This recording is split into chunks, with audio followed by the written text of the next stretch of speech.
Good morning and welcome to this TIER webinar session. My name is Burnett Blake, a project coordinator for TIER. Today we are going to be focusing on behavior intervention within an MTS framework within remote learning environments. Our presenter today is Dr. David Barrett, and before we begin, I want to remind you all that on your screen, you will have several icons where you can raise your hand, you can ask us a question, and you can also take snapshots of different screen slides that Dr. Barrett has available for us. As you ask your questions, I will be able to respond to you, but as far as questions regarding any content within the presentation, we will hold those until the end of our session today, and then we'll answer those. So Dr. David Barrett is a project manager for TIER, and so Dr. Barrett, if you would like to give more information about yourself and TIER, we'd appreciate it. Thanks. Right. Thank you, Burnett, and thank you, everyone. Welcome to our webinar this morning. Yes, the TIER network it provides comprehensive intervention best practices within multi-tiered systems of support framework for all stakeholders across Texas. We are a TEA-funded project. Burnett and I have been working on this since its inception about a little over a year ago. And about myself, as I mentioned, my name is David Barrett, and project manager for TIER and some other projects here at the Meadows Center for Preventing Educational Risk. I've worked with adolescents and families for over 25 years. 18 of those have been in public education. I worked primarily in middle school, teaching special education and serving as a school counselor and a summer school principal. This is my 7th year at the Meadows Center, and in my work here, I've had the privilege of working with campus and district leaders across Texas and across the country, helping to implement evidence-based practices for both academics and behavior. I'm excited to be with you here today and talk about using an MTSS framework to support positive student behavior in a remote learning environment. I will say, in the spirit of self-disclosure and authenticity, that this is a little bit awkward speaking just to a screen and not seeing all your faces. That's why I'm more accustomed to speaking. So I'm going to do my best to present in a remote learning environment as we are all making these adjustments during this pandemic. We have 3 main objectives today. The first is to review the multi-tiered systems of support, what we call MTSS framework, to identify strategies for providing remote behavioral support for students who need intervention, and provide resources schools can use to maintain continuity of learning. We'll start off by talking a little bit about the MTSS framework. I know sometimes we use the phrase RTI, we also talk about PBIS, and the multi-tiered systems of support framework is really an umbrella for all that that encompasses. A multi-tiered system of supports framework is structured to accomplish 3 main things. 1, provide an integrated system to support the academic and behavioral needs of students. 2, it uses assessment data to drive differentiated instruction for all students. And 3, it assists with identifying students in need of additional support. These foundational components of MTSS, that is supporting students, leveraging assessment data, and identifying needs, are important within typical learning environments, and they're even more critical with these remote learning environments. They're needed to ensure that students continue to practice at their current level and solidify requisite skills needed to continue progress toward MTSS intervention goals and positive student outcomes. We'll look at the first tier, universal instruction. It's often referred to as Tier 1 or primary prevention. It is designed for all students. Universal instruction and universal behavioral supports occur in the general education classroom and include all students. It includes evidence-based practices, research-based curriculums, differentiation, scaffolded instruction, and universal design for learning. Universal instruction and supports typically meet the needs adequately for around 80% of a school's population for both academics and behavior. Targeted intervention is often referred to as Tier 2 or secondary prevention. It's designed for students who are experiencing difficulty in academics or behavior. These interventions can occur inside or outside of the classroom, and they are typically provided in small groups with students who have a homogeneous, that is similar, learning or behavioral needs. These are provided in addition to Tier 1 instruction and behavior supports. Typically, about 20% of students may require targeted interventions. The third tier, intensive intervention, is also known as Tier 3 or tertiary prevention. It is designed for the following students: students who are not making adequate progress in their current intervention program, often a Tier 2 evidence-based intervention; B, have persistently low academic achievement; or C, have high intensity or frequency of behaviors. Intensive intervention may occur within special education or outside of special education. Schools have different ways of conceptualizing and implementing intensive intervention. Beyond universal and targeted intervention, a much smaller number of students, typically about 5% or less, require such intensive intervention. Students receiving intensive interventions continue to receive universal supports as well. Students who are receiving intervention within an MTSS framework in school settings likely will need continued support during remote learning. Depending on the nature of the intervention services and the technology capabilities of the school and home, intervention may be able to continue with minimal interruption or change. So now that we've reviewed the foundational components of multi-tiered systems of support for both academics and behavior, let's think about how we maintain continuity of learning in our current environment by providing remote behavioral support. As we think about providing remote behavioral support, let's consider these guiding questions provided by the Texas Education Agency, TEA. These questions provide a nice context for our discussion today. First, how do I support students' behavioral needs when they're at home? How do I continue with behavioral interventions remotely? How do I support students' academic behaviors remotely? How do I support students' physical safety needs remotely? These questions will guide us as in our discussion today. They are also part of a handout at the end provided by Texas Education Agency. With these questions in mind, let's begin by looking at a primary strategy for reducing unwanted behavior and increasing desired behavior. That is, promoting student engagement. This is true in both physical and remote learning environments. Here we have several strategies listed for promoting student engagement with both synchronous and asynchronous lessons. As we know, synchronous lessons allow learning and engagement to happen in real time, while asynchronous lessons occur in a flexible, independently scheduled way.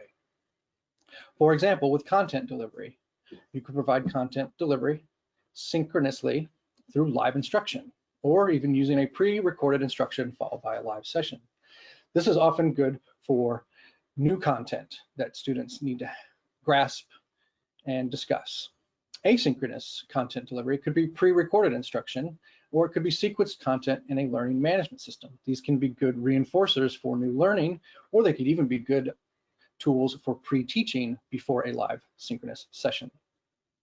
You can respond to questions in real time with chat boxes or holding up a solution, working sample or work sample to the camera, giving a hand signal.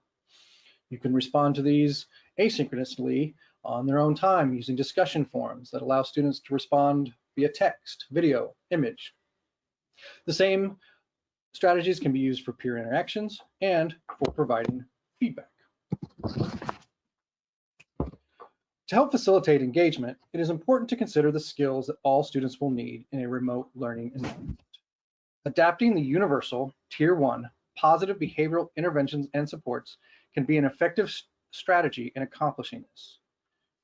First, it is important to review the school-wide or class-wide expectations to see how they can be adapted to the remote learning environment. If these are not already established, they will need to be developed. As you may know, such school-wide or class-wide expectations typically include 3 to 5 statements that are applied across settings. For example, be safe, be respectful, be responsible. Second, adapt the associated teaching matrices to fit the remote learning environment. If these are not already established, they will need to be developed. We'll look at some examples of those here in a minute. Third, it's important to pre-teach skills needed for students to successfully navigate the remote learning environment. You may also include skills that will be needed for when students return to face-to-face instruction. Be mindful of student needs when preparing the materials for these mini lessons. This could include uploading the necessary PowerPoint to facilitate the intervention, deciding if students will need materials printed and planning to provide those materials in advance. And in order to ensure equity, determine how you will provide remote intervention to students that do not have access to technology. This could include providing, I'm saying the same thing twice, I apologize, but you get the point. If they can't access technology, we've got to find a way to get these things into their hands. On that note, this reference on this slide is featured as a link in our handout and provides some excellent tangible tips for preparing to conduct remote intervention. When developing remote learning expectations, it is important to keep this in mind as we transition.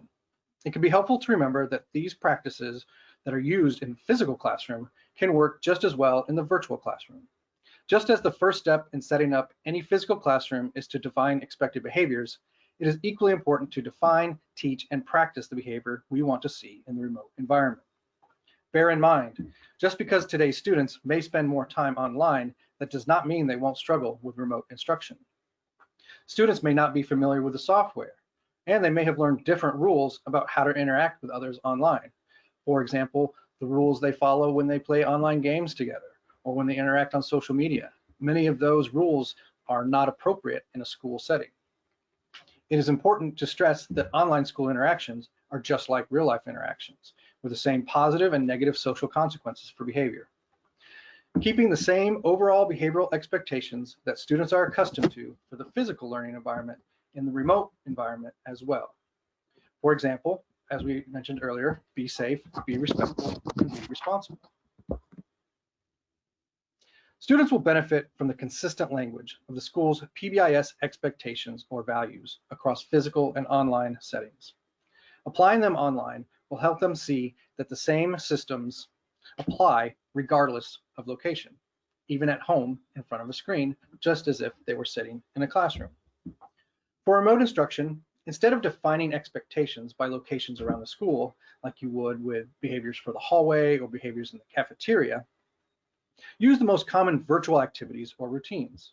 Then consider what online specific behaviors are expected and will need to be taught and reinforced. Be sure to teach technology explicitly as a lesson. Before the academic lesson, create an initial lesson solely on how to use the technology in the way that you want.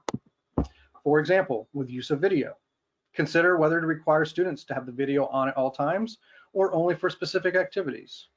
When they're using audio, do you want students to respond by voice or stay muted? If you want students to mute and unmute themselves, make sure to teach and practice how to do that. In the use of chat, set expectations for the use of chat during each type of activity. Can they use private chat with each other, for example? The next two slides will provide some sample teaching matrices. This is an example teaching matrix for the remote learning environment of an elementary school. In this example, the school has 3 overall school-wide behavioral expectations. You've heard these before. Be safe, be respectful, and be responsible. This teaching matrix applies these 3 expectations to settings in the remote learning environment, providing clear expectations for behavior. Such teaching matrices can be used to develop mini lessons for pre-teaching expected behavior. For example, we are safe in small groups when we use stop, leave, talk when you hear disrespect. We're safe in small groups when we encourage others to participate and when we use kind words and faces. Those skills may need to be taught and practiced. We're respectful when entering class by having our video on, by having our microphone off, and we can use the chat with classmates for the first 5 minutes. We can be responsible and teacher-led whole group by asking questions in the chat box when you have them and by avoiding multitasking. This is an example teaching matrix at the secondary level. This comes from a secondary school that implements the PRIDE Guidelines for Success. As you may know, Guidelines for Success are part of school-wide PBIS and are the skills, attitudes, and beliefs that staff and students strive to demonstrate. These guidelines set the tone for the school's climate and provide a common language for reinforcing behavior.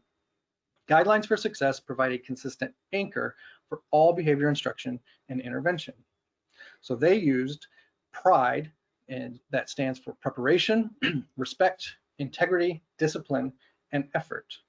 and set behavioral expectations for distance learning and using technology with specific examples for each. For example, how are you ready with your technology? Are you coming to class with your device charged? Are you taking good care of your device? How do you treat others and show respect during distance learning? Are you taking turns commenting? Are you making respectful comments? And integrity, what are you doing when no one is looking? How do you show integrity with technology? Are you always citing sources of pictures and information used? And with discipline, are you following the rules? Are you attending your classes every day, checking your calendar, helping your family? Are you being the best you and showing effort? Are you persevering during distance learning? Are you asking for help when needed? With technology, are you using your school device only for school use? So as we alluded to, we can use these teaching matrices to pre-teach the skills in advance so that we're explicit in what is being expected. Just like we talk about explicit instruction in academics, it's also important that we use explicit instruction on new skills needed, such as the following: mask wearing, maintaining physical distance, using chat appropriately. Here's a really good example of why we need to be explicit. One person's definition of appropriate might not match another person's. As we mentioned, in online games, some conversations are appropriate in that setting, but we wouldn't want those conversations occurring in the class. That's why we need to set the tone for what's expected in school. Similarly, how do we view asynchronous videos? How do we participate in discussions or discussion boards? One very important thing to consider in remote learning is the critical role of families in this remote intervention. Just like the traditional brick and mortar school setting, the families are critical players we need to involve to ensure student success. In fact, the families may play a more critical role in remote learning, especially for students who may require additional physical, behavioral, or academic support. This requires schools and educators to take the lead on ensuring families understand the what and the how. To support their child's remote learning, families should know what information should be accessed and where to access it, the content and the schedule for the intervention, and what intervention their child is receiving.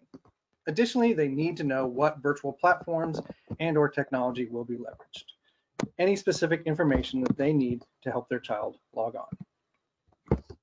To support a family's understanding of the technologies being used, consider administering a survey that includes specific information about the technology.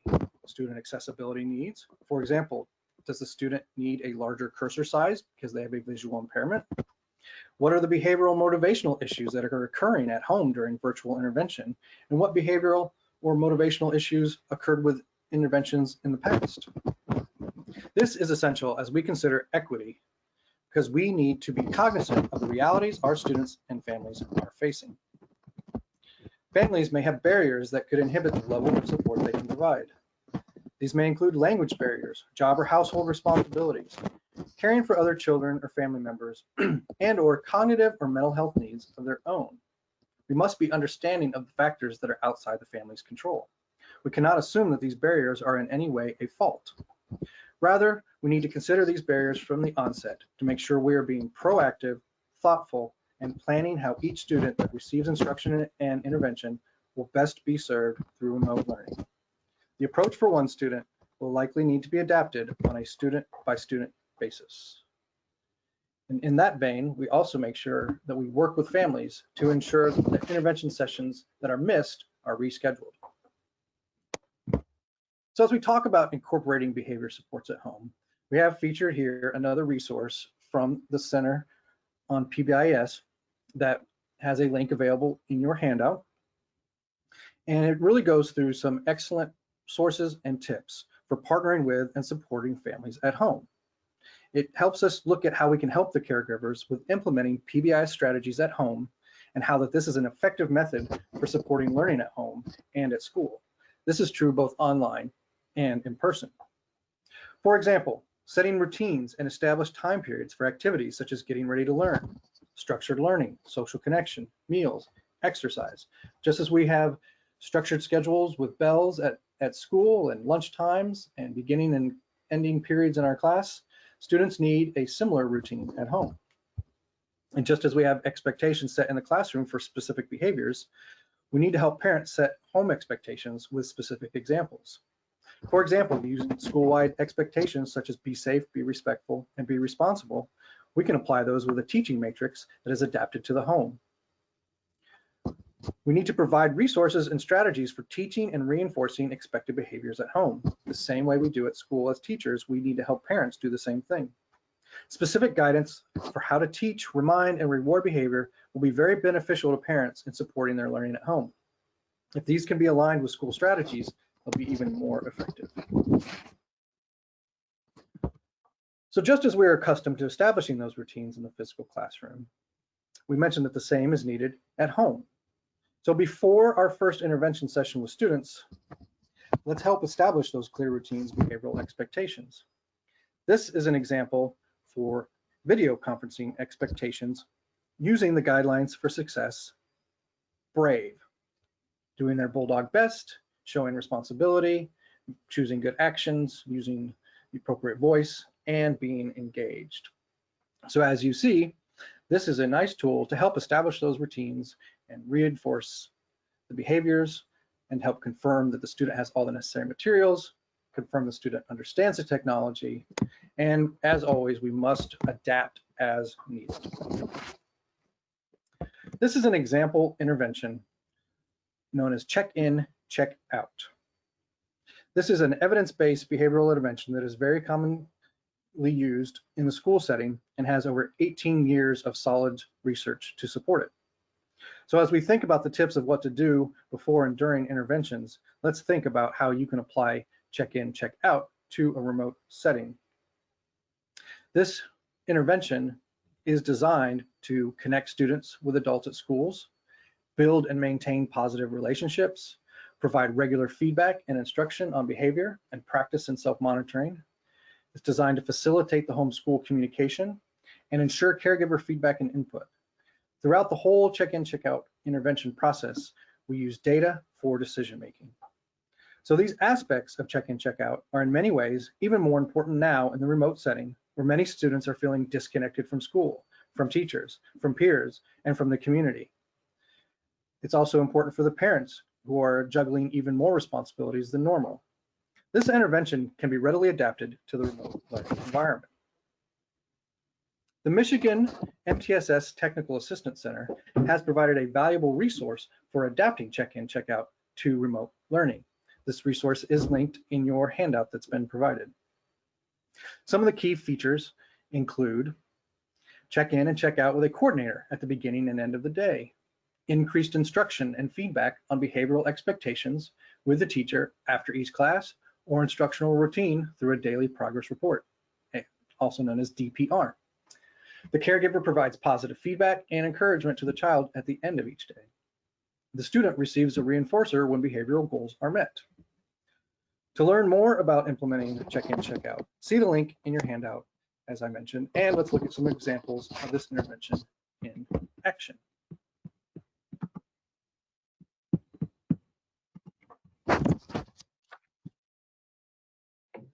Good morning, Evelyn. How has your day been going so far?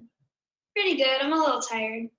I definitely understand being a little tired, but I appreciate you connecting with me this morning and getting your day started off on the right track. So I know that you have 2 online sessions that you'll be joining today. Do you have a good location where you'll be able to work for the day? Yeah, I was planning on working in my room because my sister's been bugging me a lot. Gotcha. Okay, well, I'm going to pull up your card for today so you can see your check-in, check-out card. You have been doing a fantastic job with participating appropriately during the live sessions and being respectful as well. Yeah, I do like it when the teachers do the Kahoots and the polls. It makes it a lot more interesting. I agree. So one expectation you haven't been earning all of your points in is being prepared. Do you have the pre-learning activities complete for your online sessions for today? Let me check. Actually, I have reading in a couple of questions that I need to do and I forgot. Okay, so what time is that session? 2 o'clock. So when do you have time to get that done during the day? Well, I think I will have time after my social studies session. Well, make sure you still have time to take a break and get some lunch too. How about I send you a message around 1 o'clock just to check and see if you were able to complete it? Yeah, that'd be a good idea. Sounds like you have a good plan for today. We'll connect again at 3 o'clock for a quick checkout after your language arts class, okay? All right, thank you.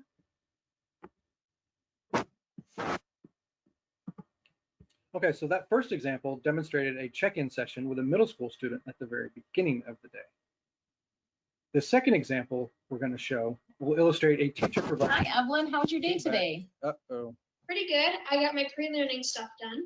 Hey, I'm really glad to hear it. Let me pull up your card for today, okay?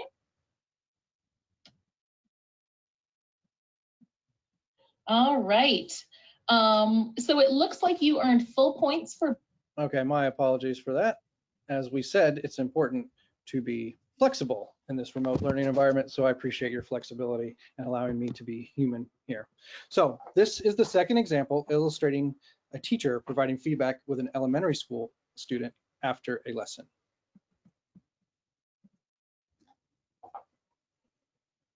Hey, Elliot, how you doing? Good.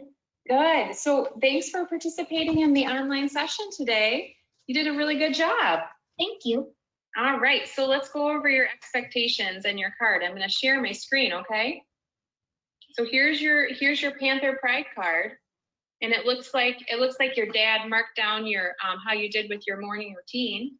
So we're just going to mark down your points today for your live session, okay? Okay.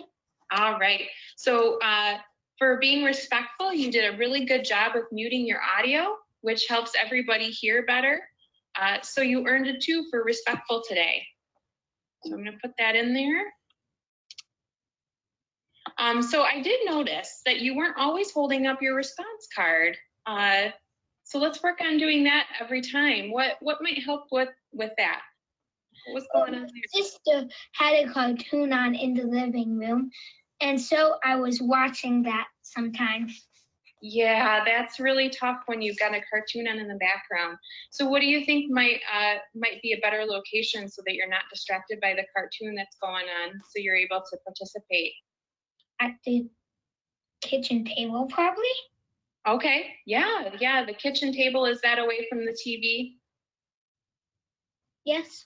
Okay, wonderful. Okay, so you earned a 1 for being responsible today, because you missed a few times with holding up your card, but I am sure that tomorrow you'll be able to do that really well if you can get yourself out to the kitchen table, okay? And you earned a 2 for your safe points today, because you did a really good job in the breakout room.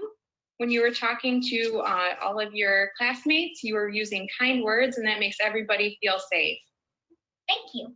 All right, so you did a great job.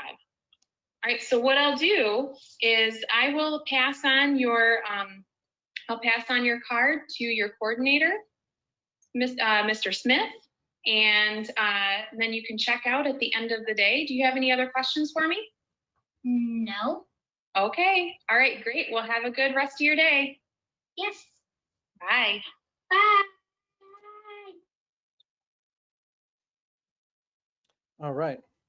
So what I really like about both those examples is how they get to some real tangible, real world things, like not having the TV on while you're interacting, or Hello, not I am having Cliff Sorowski, YouTube executive. continue to play while you're trying to conduct a live webinar.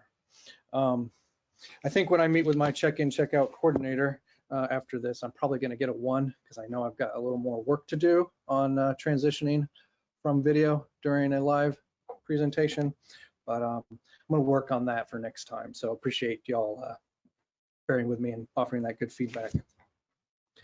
So let's think about what we're going to do after we are conducting our remote learning. So for behavioral supports and interventions to work, it is vital that we have a plan to track student progress. Progress should always be monitored in order to determine if the intervention is having an effect. We saw a good example of monitoring progress with a DPR in those 2 video examples. We're going to see a chart that shows how you can graph the progress of the student, the red line being where you want to be, the green line being where they would be if there was nothing where you want them to try to get to eventually, and then the blue line where they are moving. back and forth. So you can see in this graph, they're slowly up and down, getting up to that red line of where we want them to be. So I think this is the graph of me and conducting webinars. So hopefully by the end of this year, I'll be up and matching that red line. So it is important to remember how essential progress monitoring is in MTSS, specifically with intervention. It allows educators and administrators to understand whether students are responding to intervention and if adaptations are needed. The need for progress monitoring is more crucial now than ever before as students are beginning instruction again. The progress monitoring data can help us consider the student's rate of improvement and ensure that students that need intervention, even for a short time, receive it. And as we mentioned with the graph, it provides a very nice visual for parents, for students, and for teachers to really see where you are on those concrete steps. So when we're doing remote intervention and remote learning, educators and administrators need to rethink how they collect and analyze progress monitoring data. We can't collect some of the same observation data that we would in a normal classroom setting. So we'll determine whether the tool that we were using during a face-to-face intervention and instruction can be used virtually or if there's a good replacement. The National Center on Intensive Intervention has a repository of resources from progress monitoring vendors on their website. You can find it on their website, intensiveintervention.org, and the link is also available in your handout. You may want to visit their website to determine if your progress monitoring tool can be used virtually. You'll also want to consider how you communicate your results of progress monitoring to the family. Understand the limitations of progress monitoring virtually and lean on colleagues to problem solve. If you are not currently utilizing progress monitoring, TIER has developed a progress monitoring tool that will soon be available on their website. So now that we've talked about MTSS as a framework and about remote behavioral supports and the resources and tools available, we might still be left with some questions. What if those universal Tier 1 supports are not meeting the needs of 80% of my students? What if it's far less than 80%? What do I do if the interventions I'm using aren't working? So let's discuss ways to intensify interventions. Upon returning to school this fall, you may have noticed that several of your students appear to need intervention. When Tier 1 supports are meeting the needs of less than 80% of students, it's important to examine and strengthen Tier 1 curriculum and support. This can be done through intensifying instruction using evidence-based practices and class-wide intervention programs. When considering the instructional modalities and intensification practices, we think about changing the intervention or dosage over time, changing the intervention or dosage time, changing the learning environment to promote attention and engagement, combining cognitive processing strategies with academic learning, and modifying the delivery of instruction. For example, with the first consideration, if we're looking at synchronous learning sessions, should sessions be a little shorter to help capture their full attention? Do we need increased frequency? Should we try to engage them more with increased response opportunities? If we're providing lessons asynchronously, do they have the access to recorded intervention sessions? What parent-family supports are there to assist with practice? Do we need to change the environment and try small groups, individual breakouts, more visual cues? If it's asynchronous, what kind of remote class resource space do they have? Are they watching it while the TV's on in the background, like the first grader we just saw? Can we combine different strategies that we know are effective for learning and for behavior self-monitoring? Is there ways we can apply those to have the students use them more and taking ownership in that? What types of remote organization skills do they need? Especially now when there might be more distractions at home than there would be in a classroom, or sometimes less motivation. We can't use proximity control as easily remotely like we can in the class. You can't walk up next to the student while you're talking and just let them know that you're paying attention to them, or just to give them a reminder to stay on task. So we're going to have to look at combining strategies remotely. And also we might look at ways to modify instruction. Some questions that we need to consider for intensifying the intervention are, when providing the intervention to the students, did I provide the intervention with fidelity? Did the student receive all of the sessions? If they've only gone to 1 or 2 sessions and they weren't done with fidelity, then can we say it's not working? We also need to consider, was the intervention matched to the student's need? Are most of my other students responding to the intervention as evidenced through progress monitoring graphs? If the answer is yes to all of the questions in the previous slide, if you're answering yes to all of these questions, then we need to consider intensifying the current intervention because you're doing the right things, but it's still not working. We can do this intensification using the dimensions noted in the taxonomy of intervention intensity. This document is linked in the handout and can be downloaded for your convenience. The taxonomy of intervention intensity was developed to support educators in evaluating and building intervention intensity. This taxonomy that we're showing here is the one for behavior, but they also have one for academics. And as you can see, it has several dimensions to look at the intervention. What is the strength? What is the dosage? What is the alignment? Is it comprehensive? Academic support? Is it being individualized? It's helping us further dig deeper after we've already answered yes to all the previous questions. So not only do we have this resource at our disposal as we're looking to provide supports and interventions to our students, we have some other resources that are available. We have resources from the Center on Positive Behavioral Interventions and Supports, pbis.org, many of which we've already featured today. We're going to share some from the Comprehensive Integrated Three-Tiered Model of Prevention. The strategic leadership team and the research team have developed many COVID-specific tools, and TEA also has resources for us. These resources can be used to maintain a continuity of learning in the remote environment. We'll highlight some of those here. There are links to these and other resources that we have referenced in the handout as well. So first, let's talk about what the Center on Positive Behavioral Interventions and Supports has created. They have 4 main resources to support students during the pandemic: responding to the novel coronavirus outbreak through PBIS, supporting families with PBIS at home, creating a PBIS behavior teaching matrix for remote instruction, and getting back to school after disruptions. These are resources for making your school year safer, more predictable, and more positive. All of these resources are also available in Spanish. The Comprehensive Integrated Three-Tiered Model of Prevention, CI3T, has developed materials to support educators and families transitioning to a world of online and continuous learning. These resources are designed to help implement the CI3T structures to facilitate positive, productive environments for students, for families, for educators, and for administrators during this pandemic. We'll show a couple. For example, this site provides resources such as teleteaching tips, implementation checklists, infographics, and video guidance for positive behavior strategies. Right here are 2 examples of resources for a specific strategy. This is the behavior-specific praise. So the image on the left is an implementation checklist providing a little bit of background of what the strategy is and how you use it in a virtual classroom with steps. They also provide a nice infographic that takes the same information and distills it down into a quick reference. There's also an accompanying video that delves into how to use this strategy in a remote learning environment. You can see that they reference it in the infographic. They have these 3 types of tools for many behavioral strategies that are ready and free, available on their website. I encourage you to check those out.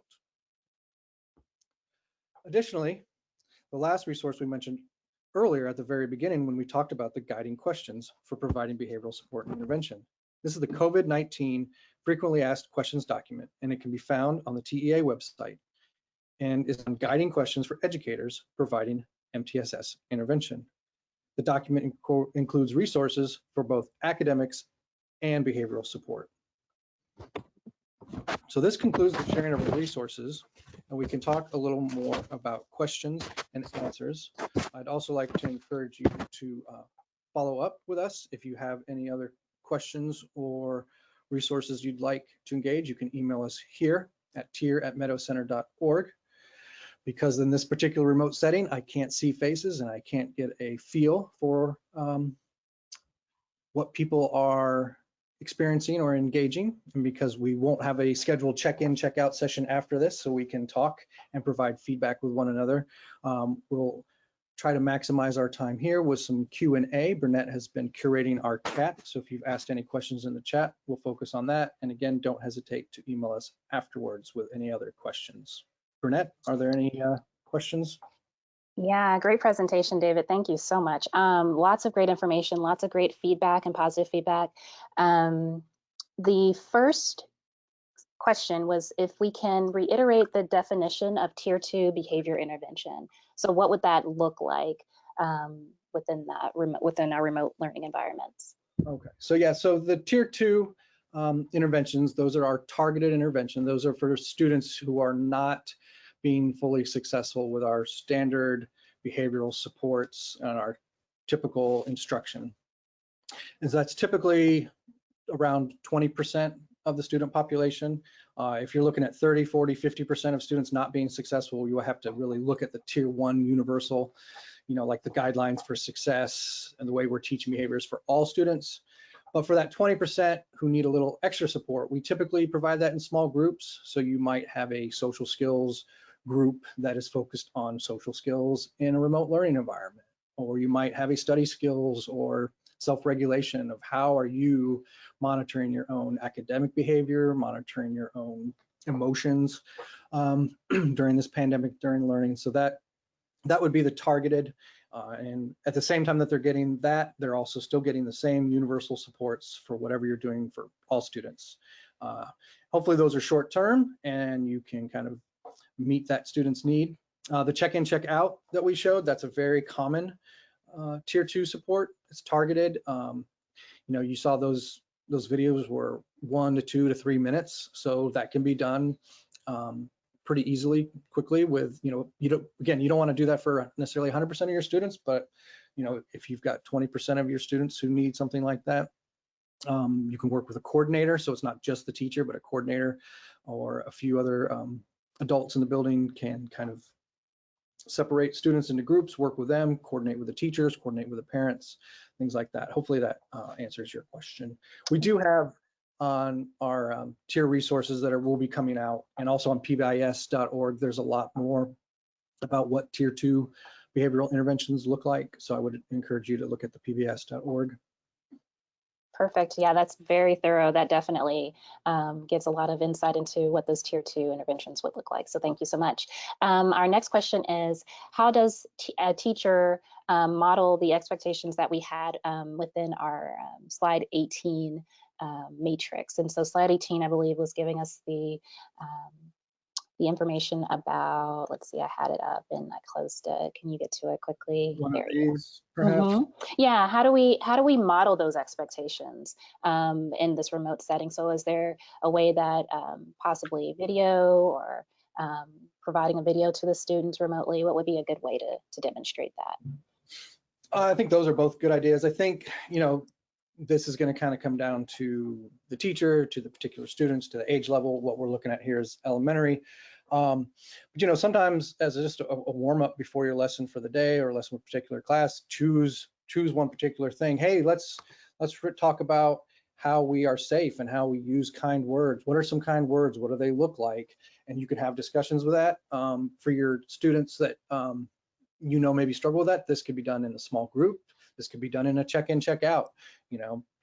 I think we talked about, and what a lot of, it's hard to say that there's an evidence-based right now because everything is new. So we're trying to adapt evidence-based practices to a remote learning environment. So we're kind of using best available evidence. Yeah. But any type of character education that you might be ordinarily doing, or any type of guidance curriculums that you do at the elementary level, if you can adapt those to the remote learning, I think that would be a good way to have it. If you have newsletters that go out, sometimes you can kind of put a little reminder of, hey, just a reminder, and that way it lets parents know too, like, the way we show respect at this school is when we enter class, we have our video on, we have our microphone off, and you're allowed 5 minutes to chat with students. So it's a good question. It's just going to be one of those ways that you have to adapt to reinforce, and whether it's, maybe it's your closing lesson with a full class of let's talk about What are some good examples today, class? We saw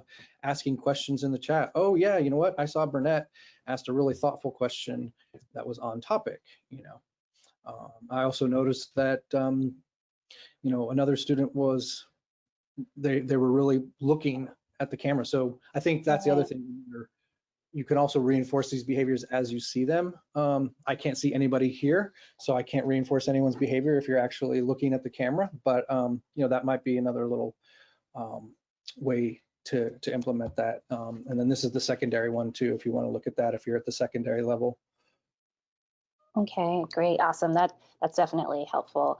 We have another question based on the video that we saw, the elementary example video, where the parent provided their feedback, or sorry, data for their morning routine. And so on the card, you could see previous recorded data. And so do you recommend that parents collaborate in the collection of progress monitoring behavior data? Absolutely. If and when possible, pulling in the parents. I think we would want to do this in a typical setting, so that way we're on the same page. We also want to make sure that the goals we're establishing for students at school fit family values and fit family goals, and so then they can apply. Again, if the child's goal is about being responsible, maybe there's some ways they can show responsibility at home with putting away their dishes, or getting their laptop charged. And so if the parents are engaged in a part of it as much as possible, I think that would help.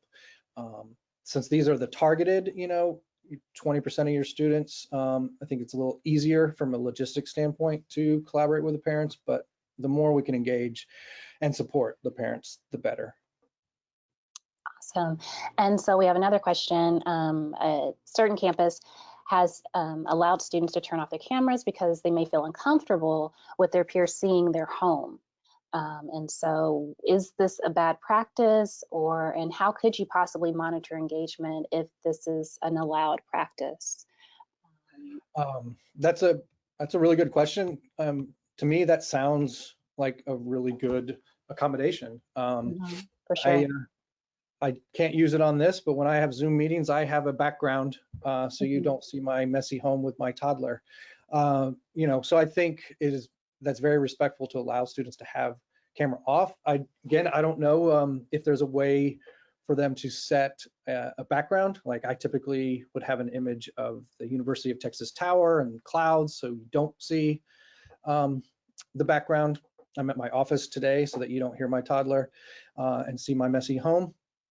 So I think if there's a way that they could have a virtual background, that could help. Or I know sometimes there's ways to use the little icons where there's like hand clapping or something like that, because you're right, if we can't see them, we might worry that they're not paying attention. But if there's ways for them to put in chat, and maybe those few students that do that, you could talk about and maybe they'll have suggestions too. I think in my experience, asking students what they can do to show engagement can be a really helpful tool, because they have really good ideas. And sometimes they're ideas we don't like, but if we point them in the right directions, they'll give us ideas that we do like. For sure, yeah. One thing that I have seen with some sessions is the backdrops that are used for science experiments, the trifolds, maybe having an assignment where the trifold is decorated and then the student sits in between the arms or the width of that trifold, so that the background is something that they've created, they'd be proud to show and on camera maybe. But I have seen that as an accommodation for students. Yeah, that's a great idea, and that makes me think. I know I work with the National Deaf Center for Post-Secondary Outcomes, and interpreters online, they always have something solid behind them so that it's easier to see them using sign language. And so maybe if a student has some type of backdrop sheet or something like that, then they could do that, because it might not be ideal that they're always have the camera off. Maybe maybe that's the other thing, like 50% of the time you're allowed to have your camera off, but 50% of the time we need it on, and we need to come up with a solution to have that on. That's a really good question, and I'd be also curious if anybody else has effective strategies that they're working with some of these, please share them with us, because like I said, this is all new, and I can't turn to a nice body of evidence to say this is the evidence-based answer. This is us applying evidence-based strategies to a new environment. For sure. And then our last question is, how do we adapt our current reinforcement or reward systems that we have at this school-wide level? So is there any ways that we could possibly ensure that those reinforcements are being provided to students? And I think the video that you showed for our elementary was a really good show, where she was giving that positive feedback and that reinforcement. I think that was a really good example. Yeah, no, thanks. That's a really good question, because it is important that we still provide those reinforcers, whether they're tangible rewards. You know, if you can have any type of gamification where they're earning badges, you know, digital badges or ribbons or things like that. I mean, you know, in this world of social media, everybody loves likes. And so there's, I think, ways to have sort of non-concrete digital reinforcers that students can earn. I think there might be free sites. I'm not aware of any sites specifically that I know that I could reference, but I think even if you had a check-in, check-out, you could have a session where, hey, it's a reward. Guess what? Today, we're not even gonna really delve into your typical check-in, check-out process. You've done so well. We're gonna spend this time playing your favorite game, or show me one of your favorite things. You know, my wife is a licensed professional counselor and works with a lot of adolescents. And so she's doing everything online instead of face-to-face. And so a lot of her clients, you know, adolescents and middle school students, they like to show some things from their homes. So sometimes it's just an opportunity to share. So I think that could be a reward, like just have some special one-on-one time or play a little game.